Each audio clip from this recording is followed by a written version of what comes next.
From the dawn of time, human history has been written in blood, steel, and willpower.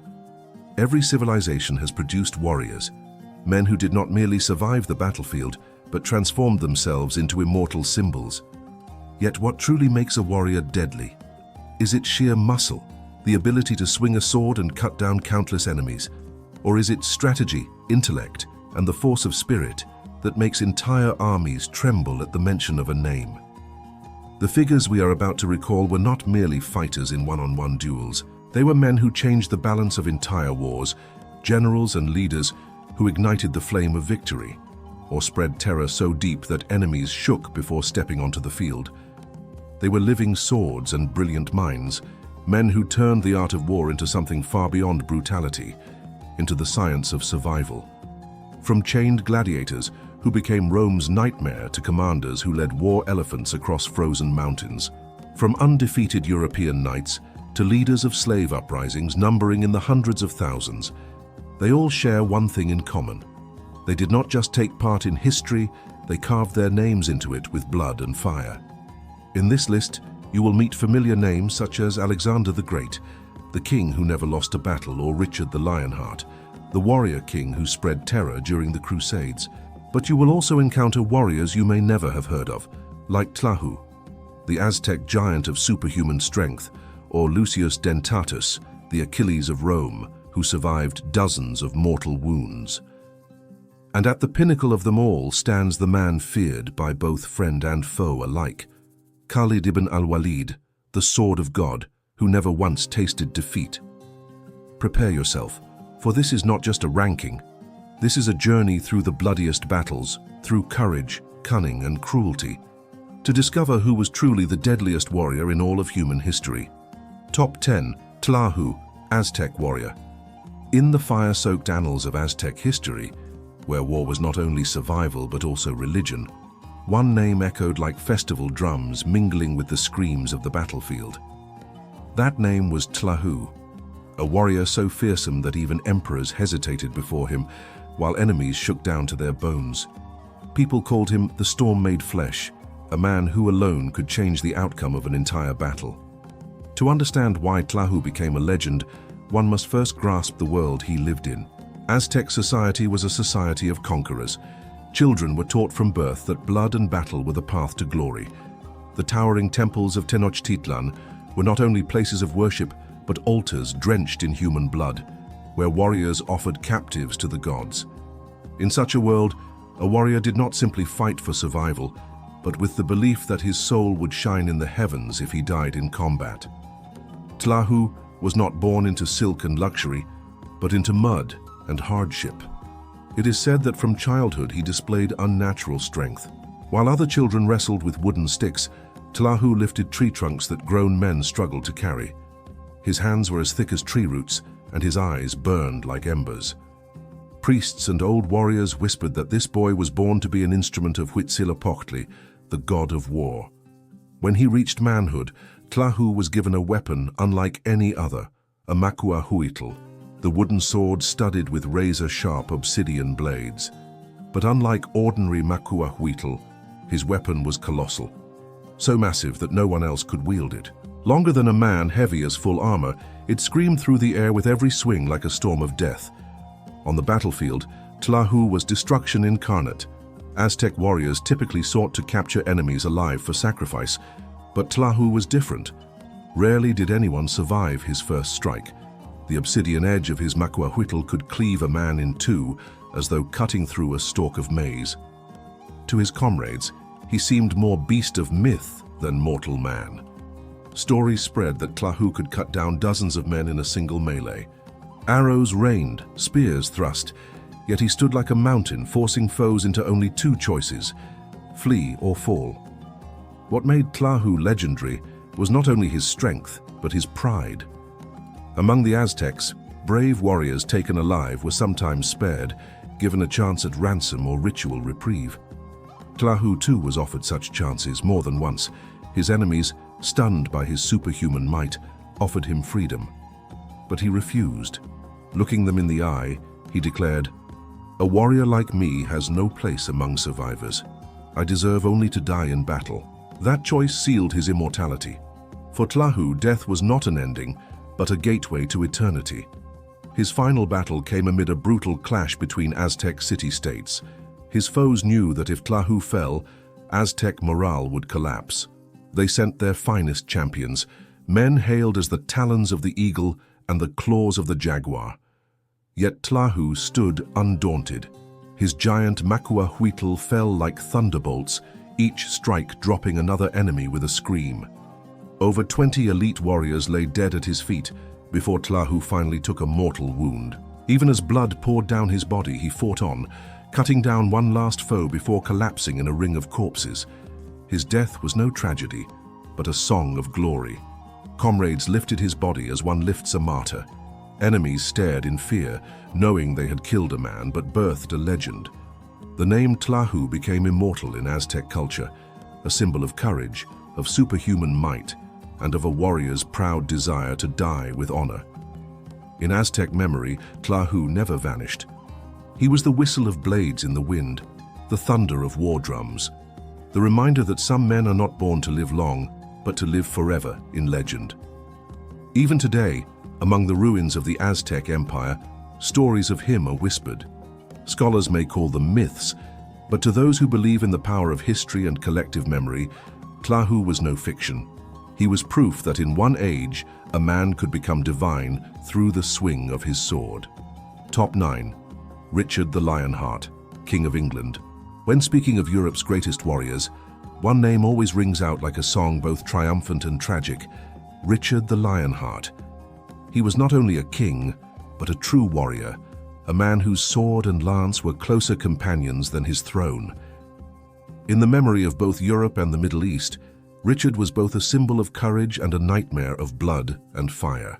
Born in 1157 at Oxford, Richard was the son of Henry II, the powerful King of England, and Eleanor of Aquitaine, one of the most remarkable women of the Middle Ages. But unlike many princes raised in the luxury of courts, Richard's youth was forged among swords and knightly songs. From early on, he was trained to be a warrior. At 16, he already led troops to crush a revolt in France. His reputation began not as a prince, but as a commander.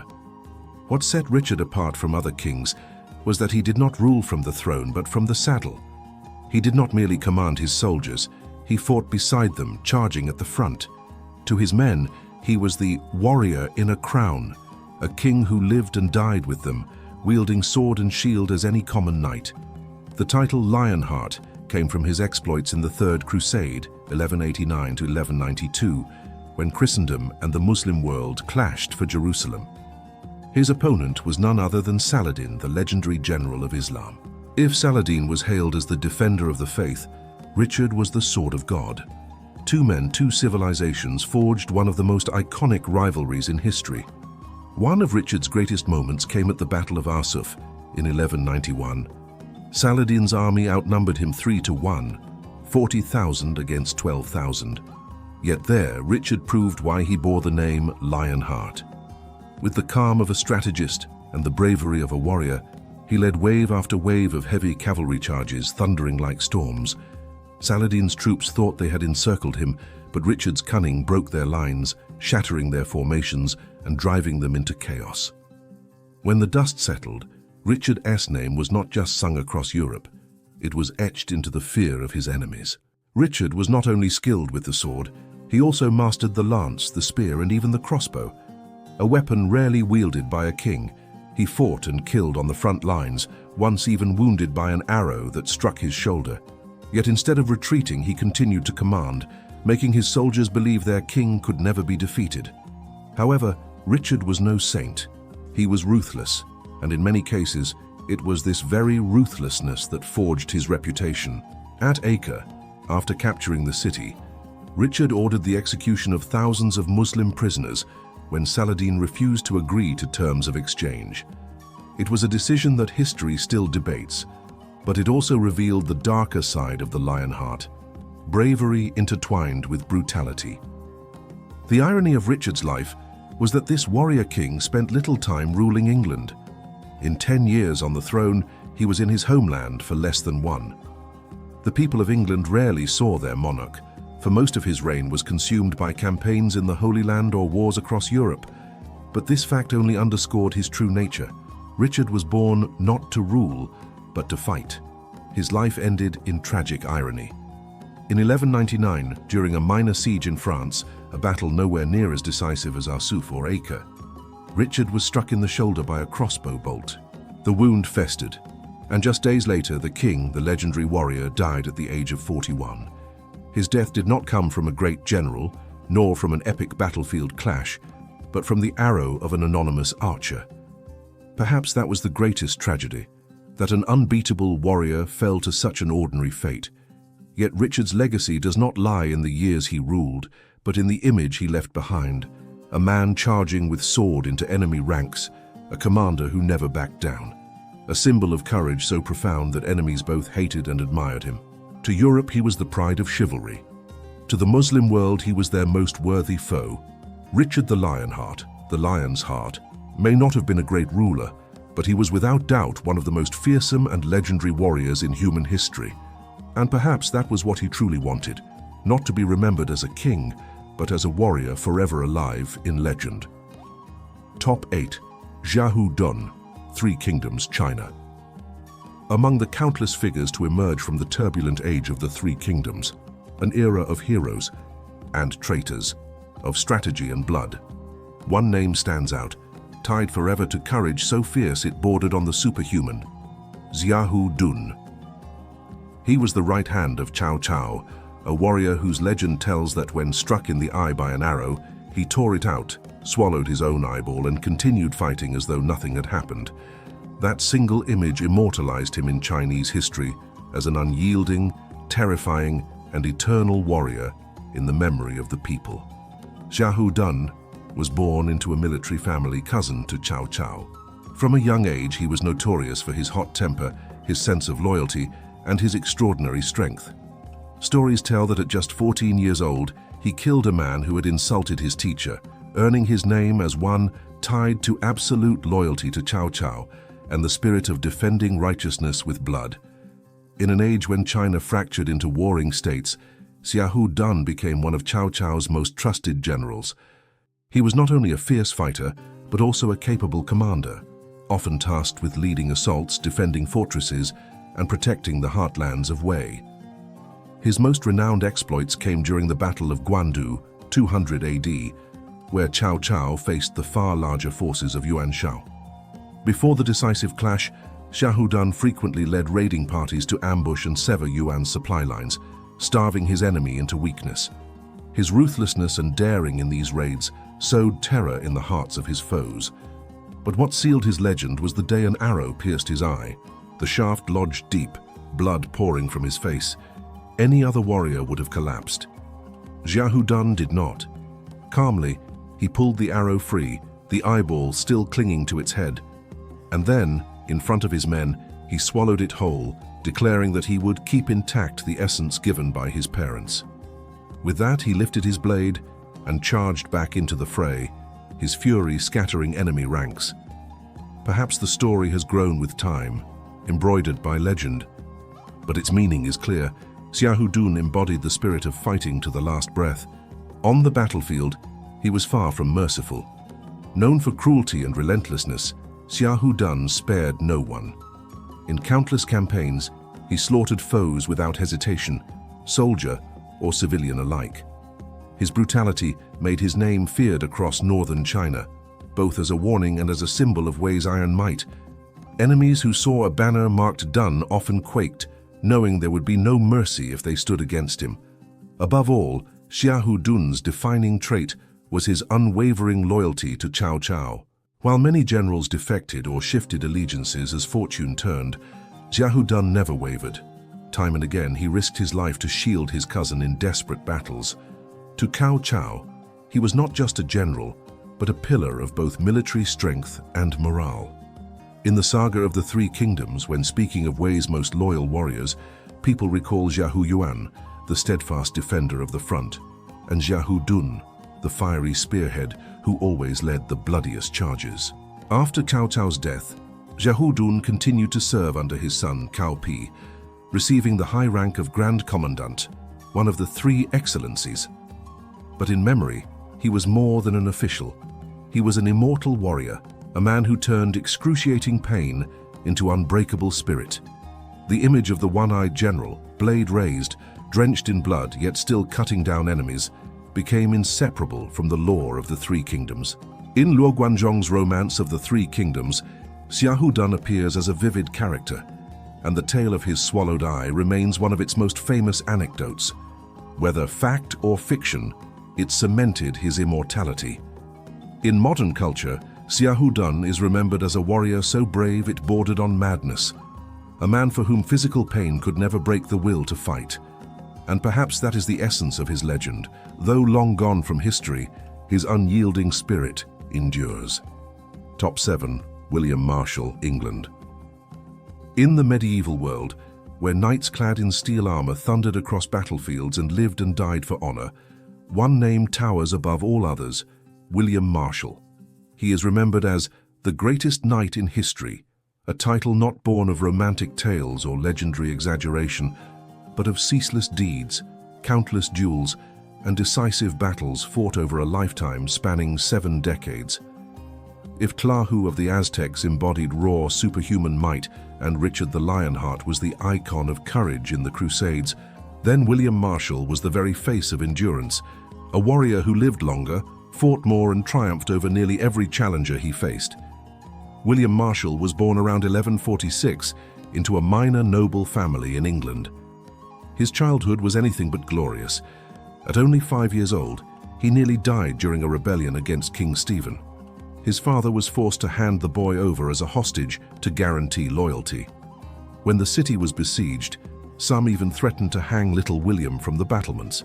Yet through innocence and sheer resilience he survived, as though destiny itself had chosen him for greatness. He did not grow up pampered in royal courts, but through sweat and blood in training.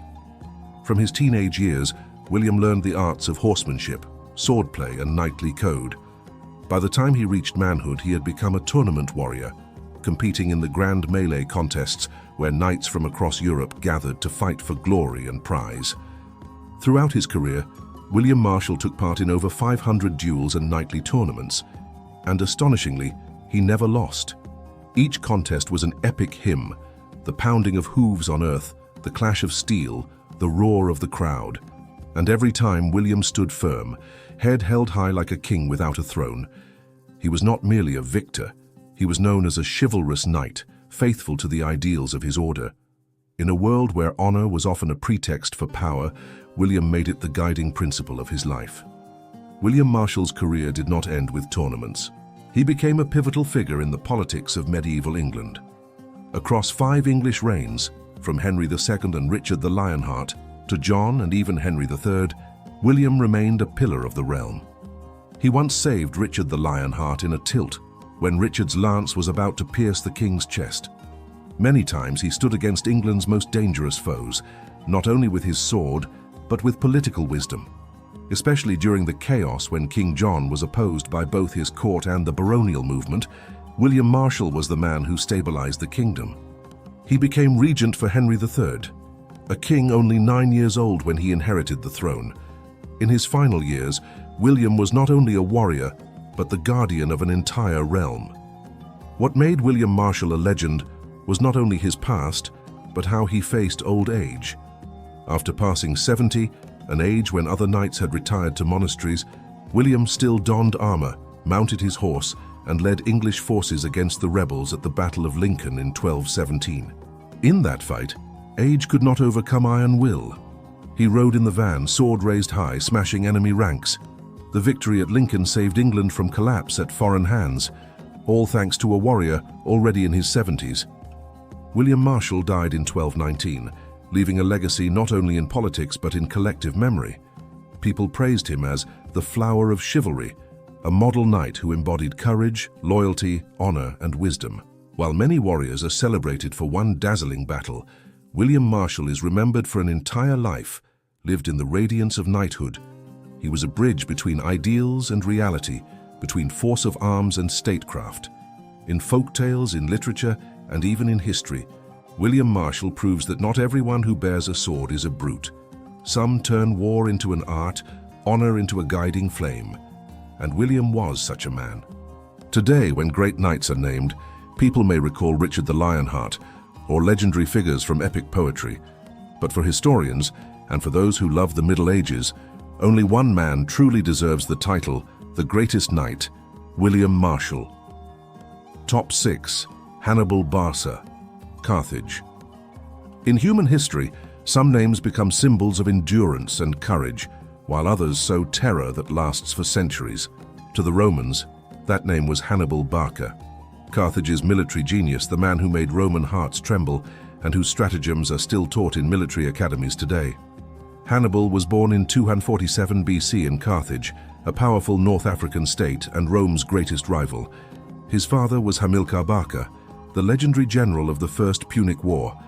When Hannibal was still a boy, his father led him to the altar, made him lay his hand upon the offering, and swear eternal enmity against Rome. That blood oath burned through Hannibal's life, shaping him not merely as a commander, but as Rome's living nightmare. His life entered legend when he chose the impossible, leading more than 50,000 troops with war elephants across the Alps, striking at the very heart of Italy. To Roman minds, it was inconceivable that such a vast army could cross snowbound ranges where even local tribes struggled to survive. The march took weeks. Thousands died of cold, hunger, and ambushes. Yet with iron will, Hannibal brought the remnants of his army down into the Italian valleys. When they appeared, Rome shuddered. A foreign host with towering elephants, symbols of Carthaginian power, at its gates. If one battle inscribed Hannibal's name upon history, it was Cannae, 216 BC. First, he let his weaker center yield, drawing the Romans inward. Then his powerful cavalry wing swung around and closed the trap. The Roman mass was crushed in a steel vice. By day's end, over 50,000 Romans lay dead, a catastrophe Rome would never forget. From then on, Hannibal became an obsession. Roman mothers warned their children, "If you don't behave, Hannibal will come for you." Hannibal's danger lay not only in his maneuvers, but in psychological warfare. He knew Rome must be broken in spirit as well as blood. His string of victories shook Rome's allies. Some even changed sides. Whenever he appeared, the roar of elephants and the sweep of Carthaginian cavalry sent enemies reeling. Hannibal fought not only with blade and spear, but with fear, an unseen weapon deadlier than any sword. Yet even genius has limits. Hannibal might be unbeatable in the field, but he lacked steady reinforcements from Carthage. Rome, with deep reserves and a thirst for vengeance, slowly recovered. When the young Roman general Scipio Africanus carried the war to Carthage, Hannibal was forced home. At Zama, 202 BC, he finally tasted defeat. Scipio had learned from Hannibal and used those very methods against him. Carthage declined, and Rome ascended as master of the Mediterranean. After defeat, Hannibal did not vanish. He wandered the Mediterranean, serving Hellenistic kings, always seeking ways to strike Rome. But Rome never forgot him. They hounded him to the end. Cornered at last, Hannibal chose poison rather than fall into enemy hands, preserving a warrior's honor. Before he died, he left a chilling line: "Let us deliver the Romans from the fear of an old man." Though he lost to Rome, Hannibal remains one of history's greatest captains. From West Point to Sandhurst, his Cannae is taught as the model of encirclement and annihilation against superior numbers. In memory, Hannibal Barca is more than a general. He is the embodiment of a vow that would never share the sky with Rome, proof that war is not only force but art and psychology. To Rome, he was a nightmare. To the world, he is legend. Top 5. Spartacus, gladiator, leader of the slave revolt. In Rome's blood-soaked chronicles, countless generals, emperors, and warriors carved their names with spear and sword, yet few left a mark as deep as a man who was neither noble nor king, merely a slave. A gladiator who turned chains into weapons, the arena into a forge of will, and dared to challenge the mightiest empire of his age. That man was Spartacus, the immortal symbol of freedom. Spartacus was born around the early 1st century BC to a Thracian tribe in the Balkans. He was once a warrior who served in the Roman army. But fate twisted. Spartacus was captured, sold into slavery, and sent to the gladiator school at Capua, where men stripped of dignity were forced to kill one another for the crowd's amusement. In that world, gladiators were no longer human but instruments of entertainment. Trained like beasts, they hurled themselves at each other with sword, spear, and sickle, spilling blood to the barbarous cheers of spectators. For many slaves, it was a hell without escape. For Spartacus, it forged a single desire: freedom. In 73 BC, together with about 70 other gladiators, Spartacus staged a daring uprising. Armed with kitchen knives and seized weapons, they killed the guards and smashed the gates to escape. That small band of slaves quickly grew into an army, because the hunger for freedom spreads like wildfire. Thousands of runaway slaves and destitute peasants joined them, creating a movement unprecedented in Roman history. From a shackled gladiator, Spartacus became the leader of a slave army numbering over 100,000. To the aristocracy, this was a terrifying threat, a force that fought not for money or territory, but out of hatred and the will to live. Spartacus was not only a fierce fighter, he was a genius of guerrilla warfare. When Roman troops hemmed him in on Mount Vesuvius and all seemed lost, he devised a bold plan: twist ropes from grapevines, have his men slip down the cliff, and strike from the rear. The Romans were caught off guard and slaughtered while the slave army rose stronger than ever. For 2 years, Spartacus and his army defeated multiple Roman forces, including elite legions. They moved fast, appeared and vanished without warning, used terrain for concealment and ambush. Spartacus forged a scattered mass of slaves into a formidable military force, spreading dread through the Roman Senate itself. The proud Romans who had conquered Europe now trembled before a slave army. In lavish villas, nobles whispered anxiously. In market streets, people murmured that Spartacus would march on Rome. The image of a gladiator tearing off his chains became the nightmare of those who had called slaves nothing more than speaking tools. At one point, Spartacus even intended to lead his army across the Alps to leave Italy and win lasting freedom. But many in his ranks craved plunder and revenge. In the end, Spartacus stayed, and destiny led him to the final battle. In 71 BC, the general Crassus, one of Rome's wealthiest and most powerful men, was tasked with crushing the revolt. With iron discipline, Crassus tightened the noose, building fortifications to cut off escape. Exhausted and short of provisions, the slave army faltered, yet Spartacus would not yield. Yet even the greatest warriors cannot escape political treachery. Dentatus's life did not end in triumph, but in betrayal. He was assassinated by comrades and political rivals, men who feared his influence and renown. A warrior who had thrown himself into hundreds of battles and survived dozens of wounds finally fell to a plot in the shadows. That death enraged many Romans. At the same time, it made Dentatus an immortal emblem, a warrior struck down not on the battlefield, but by envy and betrayal, proof that even the greatest cannot elude the darkness of power. Today, the name Lucius Siccius Dentatus still rings through the histories as one of the mightiest warriors Rome ever produced.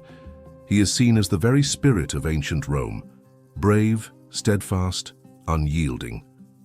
In military academies, his life is cited as a lesson in mental strength. You may be wounded scores of times. You may be surrounded by enemies, but if you stand firm and do not run, you have conquered fear, the greatest foe of all. Lucius Siccius. Dentatus left no throne and built no empire, but he left something greater, a model of pure courage, such that millennia later people still call him the Achilles of Rome.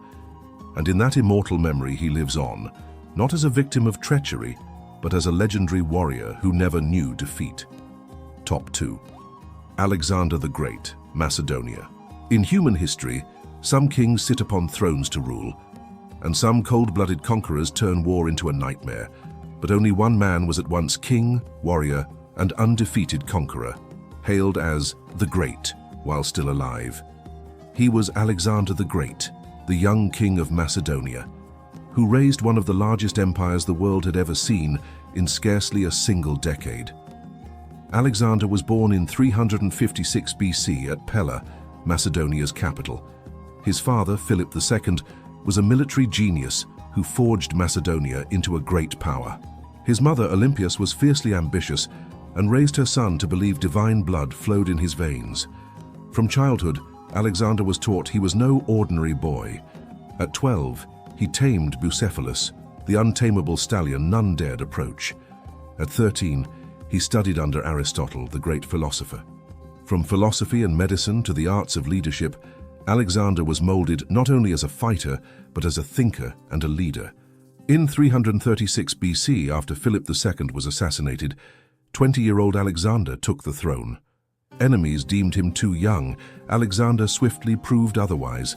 He crushed domestic revolts, then turned east, toward the mighty Persian Empire stretching from Asia Minor to India.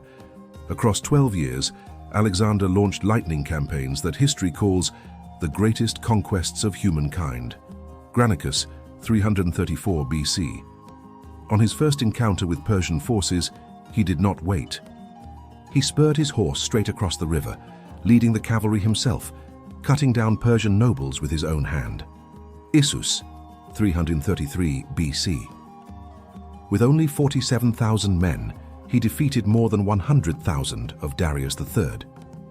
In the chaos, Alexander drove into the center, forcing Darius to flee, abandoning his family and his throne. Gaugamela, 331 BC. His military masterpiece. Facing over 200,000 Persians, Alexander used oblique maneuver and feigned gaps to draw the enemy in, then unleashed the decisive strike. Darius fled yet again, and Alexander seized the whole of Persia. In every battle, he did not hide in the rear but led in person, astride Bucephalus, brandishing his xiphos, plunging into the enemy ranks. His presence made soldiers willing to die beside him, while foes quaked before a king who became a living weapon. After Persia fell, Alexander did not stop. He moved into Egypt, where the people hailed him as a savior. At the Siwa oasis, the priest of Amun called him son of Zeus. From then on, Alexander believed he was not only a king but a god living among men. He pressed on into India, facing war elephants and the formidable army of King Porus at Hydaspes, 326 BC. Though confronting beasts never seen before by his men, Alexander prevailed, and in magnanimity restored Porus to his throne for his courage. Alexander was grievously wounded many times, a spear through the chest, arrows lodged in his shoulder, near death from fever. Yet he never retreated. Each scar testified that he shared hardship with his troops. He never lost a single battle. From age 20 to his death at 32, he marched over 35,000 kilometers, conquered more than 70 cities, and forged an empire from Greece to India. But even the greatest conqueror cannot defeat fate. In 323 BC at Babylon, Alexander died suddenly at 32, of causes still debated: malaria, poisoning, or political intrigue. His death shattered the vast empire, as his generals fell into bitter struggles for power. Alexander died young, and that very fact sealed his immortality. A king who never knew defeat, an invincible warrior. Alexander the Great left behind not only a vast empire, but also an immense cultural legacy. The spread of Greek civilization, the Hellenistic era, which influenced philosophy, science, and art for centuries to come. In the memory of later generations, he was not merely a conqueror. He was a storm of history, a warrior whom soldiers followed out of awe, and whose very name made enemies tremble. And though thousands of years have passed, one truth remains unchanged: Alexander never lost a single battle. Top 1. Khalid ibn al-Walid, the Sword of God. In the history of humankind, few warriors have ever reached perfection on the battlefield, undefeated, at once a master strategist and a frontline warrior who dealt death with his own hands. To Muslims, he was known as the Sword of God, Sayf Allah al-Maslul. To his enemies, he was the nightmare that sowed terror. This man was Khalid ibn al-Walid, a general who never lost a battle in his life, with more than 100 victories, shattering the mightiest empires of his age. Khalid was born in 592 in Mecca, into the powerful Quraysh clan. At first, he was an enemy of Islam. At the Battle of Uhud, 625, it was Khalid who led the Quraysh cavalry to break the Muslim lines, leaving many believers slain. But then came a fateful turning point. In 629, he converted to Islam, and from enemy, Khalid became the greatest general of the faith. When the Prophet Muhammad heard of his conversion, he declared, A sword of God has come among us. From his very first campaign under the banner of Islam, Mut'ah 629, Khalid displayed his genius. Commanding 3,000 men against 200,000 Byzantines, he used deception, dividing his troops and creating the illusion of reinforcements. The enemy dared not pursue, and the Muslim army withdrew safely. From then on, Khalid was known as the Sword of God. Over the next decade, Khalid delivered victory after victory. The Ridda Wars, 632-633. After Muhammad's death, many tribes rebelled. Khalid crushed them one by one, forcing submission and uniting the Arabian Peninsula under a single banner. The Iraq Campaign, 633. Khalid struck the Persian Sassanids with rapid, mobile warfare. Within months, he seized city after city, opening the gateway into Persia's mighty empire.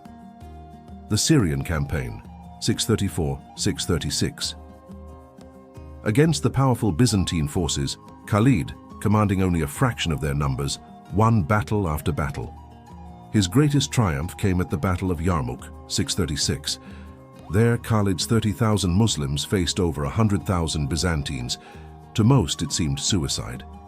But Khalid proved otherwise. He used mobile cavalry as the spearhead, feigning retreat after retreat to lure the Byzantines into traps. Then he struck back with lightning counterattacks, slicing their formations apart. After 6 days of brutal combat, the Byzantine army disintegrated. The Eastern Roman Empire lost Syria, one of its richest and most vital provinces. In the last battle, he refused to flee and led a charge straight into the encirclement. It is said that Spartacus drove toward Crassus himself, intent on killing the commander. Though he failed, he cut down 2 centurions before he fell, his body swallowed by a sea of blood. No one ever found his corpse, but the name Spartacus became immortal. More than 6,000 captured slaves were crucified along the Appian Way, a brutal reprisal meant to terrify. Instead of erasing memory, the spectacle transformed Spartacus into legend, a symbol of freedom and defiance. Spartacus failed to overthrow Rome, but he triumphed in something greater. He left behind an undying image. For more than 2 millennia, his name has echoed through poetry, theater, and history. From Europe's peasant uprisings to the freedom movements of the 20th century, Spartacus has been a living flame of inspiration. He is proof that even the lowest in society can rise up and challenge the mightiest empires.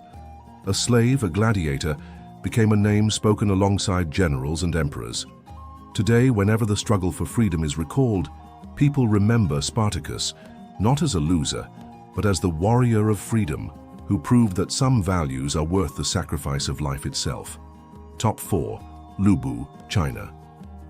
In the chaotic chronicles of the Three Kingdoms, where heroes surged and fell like crashing waves, one name commanded both fear and divided respect. That man was Lu Bu, the warrior called the Flying General, whose strength and skill eclipsed his age, yet who was shackled by treachery and ambition. Lu Bu was not merely a fighter, he was the image of absolute power and also the tragedy of betrayal. Born around 160 AD, amid the rot of the late Eastern Han and the rise of warlords, he stood out from youth with his towering frame, extraordinary strength, and unmatched martial prowess. It was said he never missed with the bow, rode like the wind, and mastered every weapon. None more famed than the Fangtian Huaji, the massive halberd few could command. When he charged, hooves churned up clouds of dust, his figure a tiger among sheep. Alone, Lu Bu could face dozens of foes, even battle 3 elite generals at once and still hold the advantage. Common folk called him the Flying General, a commander who seemed to soar over the battlefield, unstoppable. His brightest blaze is recorded at Hulao Pass. When the anti-Dongzhuo coalition, Yuanshao, Sunjian, Yuanshu, and more, advanced, Lu Bu, then serving Dongzhuo, single-handedly stalled the momentum of the entire alliance. He alone forced the 3 brothers, Liu Bei, Guan Yu, and Zhang Fei, to fight together merely to hold him off. 3 heroes combined could not overwhelm Lu Bu. That moment etched itself into memory, a solitary warrior, facing 3 legends, standing tall like a war god. But the treachery that made his name also destroyed him. He murdered Ding Yuan, his adoptive father, to join Dongzhuo, lured by the red hair and rich rewards. Later, he betrayed Dong Zhuo to side with Wang Yun. He kept switching loyalties, from Li Jue and Zhang Ji, until finally trying to found his own power in Shu province. In an age where loyalty measured character, Lu Bu became a byword for faithlessness. Despite unmatched might, no one truly trusted him. To allies, he was a double-edged blade, to enemies an ungovernable beast. He had strength, troops, and territory. He even dreamed of empire. But he lacked political sense and strategic wisdom. Compared to Cao Cao, Liu Bei, or Sun Quan, masters of statecraft and talent, Lu Bu was a solitary fighter, relying on brute force yet unable to sustain power. Garrisoned at Xiapi, Zhou province, he remained invincible in close combat. But against Cao Cao, who had strategy and resources, Lu Bu was gradually cornered. In 198 AD, during the decisive siege of Xiapi, Cao Cao's forces surrounded the city and cut off supplies. Though he fought bravely, Lu Bu was betrayed by his own men and bound for delivery to Cao Cao. Even in defeat, he retained his proud bearing. When questioned, he declared, "If you use me, I will sweep the realm for you. If you kill me, you will regret it for life." Cao Cao knew a man of many betrayals would never stay true. Lu Bu was executed, ending a life both glorious and tragic. After his death, many said the Three Kingdoms lost their mightiest warrior. He may have lacked cunning and loyalty, but in personal strength and combat skill, few in Chinese history could match him. The image of Lu Bu astride the red hare, brandishing the Fangtian Huaji, crashing into enemy ranks like thunder, became one of the most iconic emblems of Three Kingdoms culture. In Romance of the Three Kingdoms, he appears as an invincible war god, yet doomed by greed and betrayal. Lu Bu is a living testament to a harsh law of history. Absolute strength without loyalty and wisdom destroys itself. He was like a razor-keen blade without a master, eventually turning and cutting the hand that held it. Even so, posterity remembers him not for treachery, but for the greatness of a warrior. In popular memory, he is the undying image of raw power, a flying general rampaging across the field, making 10,000 foes quake. Today, through the novel, the Peking opera stage, and even video games, Lu Bu still lives in human imagination. He is not a flawless hero, but he is the warrior no one can forget. Lu Bu, the invincible flying general, were god and traitor housed in the same man. Top 3. Lucius Siccius Dentatus, Rome. In Rome, millennia-long history, where countless generals and warriors etch their names into legend, one stands out like a flame that never dies: Lucius Siccius Dentatus. They called him the Achilles of Rome, a warrior whose life was an unending chain of battles, blood, and unbelievable feats. He was no emperor, nor a wealthy noble, merely a common man who, through iron will, courage, and extraordinary fighting skill, became one of the greatest icons of ancient Roman arms. Lucius Siccius Dentatus was born around the 5th century BC, when Rome was still a young republic, not yet the mighty empire to come. He grew up as a commoner, but in a society that revered military strength. The battlefield was the fastest road to prove oneself. From his teens, Dentatus took up the sword. He was no aristocrat, had no powerful family behind him, only a robust body and an unbreakable spirit. Those traits carried him from an anonymous soldier to a legendary fighter, compared by contemporaries to Achilles, the deathless champion of Greek epic. What forged his name was not a handful of dazzling exploits, but an entire life lived in the furnace of war. Records say he fought in over 120 battles, surviving countless brutal clashes. His body bore 45 grievous wounds, yet none upon his back, proof that he never turned to flee. To Roman soldiers, that was the mark of a true warrior, a man who only advanced, never letting death touch him from behind. Across innumerable fights, Dentatus stood out not only for endurance, but for superlative prowess. Tales say he single-handedly defeated ranks of foes, slaying enemy champions in duel after duel. He mastered every weapon: the gladiator's short sword, the scutum shield, the spear, and the javelin. Roman historians portrayed him as the embodiment of virtues: the courage and proud spirit the Republic exalted. To the troops, he seemed a living god. To his enemies, terror personified whenever he charged.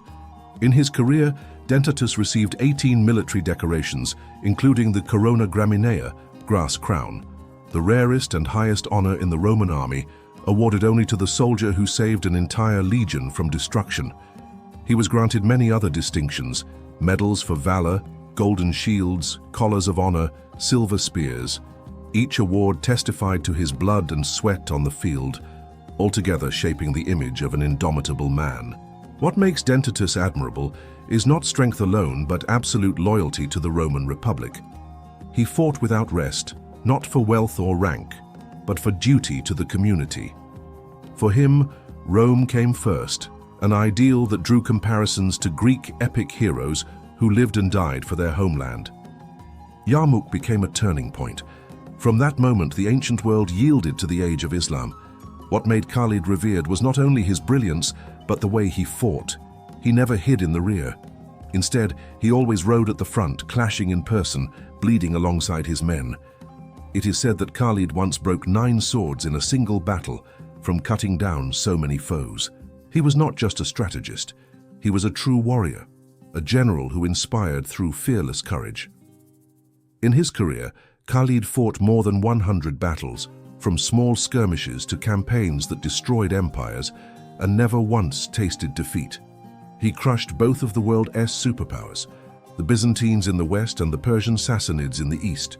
Thanks to him, Islam, once a small community in the Arabian desert, rose into a great power stretching from Iraq to Syria, laying the foundation for vast conquests to come. The greatest irony was Khalid's death. A man who longed for martyrdom, who lived for the battlefield, died instead on a bed in 642 at the age of 50. Before his death, he lamented, "I have fought in hundreds of battles. There is no part of my body without a scar from spear, sword, or arrow. Yet here I am, dying like an old camel on its bed." It was the cry of a warrior who lived for war, but was denied the death he desired. After his passing, historians, Muslim and Western alike, agreed he was one of the greatest military geniuses of all time. His mobile cavalry tactics, his speed and flexibility, are ranked alongside Hannibal Barca and Alexander the Great. But more than anything, Khalid left the image of an undefeated warrior, a man whose very name made enemies shudder, a general who never knew defeat, a sword that history placed in the hand of Islam to carve out a new era. Today, when Khalid ibn al-Walid is remembered, it is not only as a general but as a legend who still lives in victory. He is proof that some men are born to conquer, to spread fear, and to have their names carved forever into history as the greatest warrior of all time. Human history, from the dawn of creation to this very day, has always been written in 2 opposing shades: the light of civilization and the darkness of war. Along that long road, there were warriors who stepped out of the shadows and left behind an immortal mark.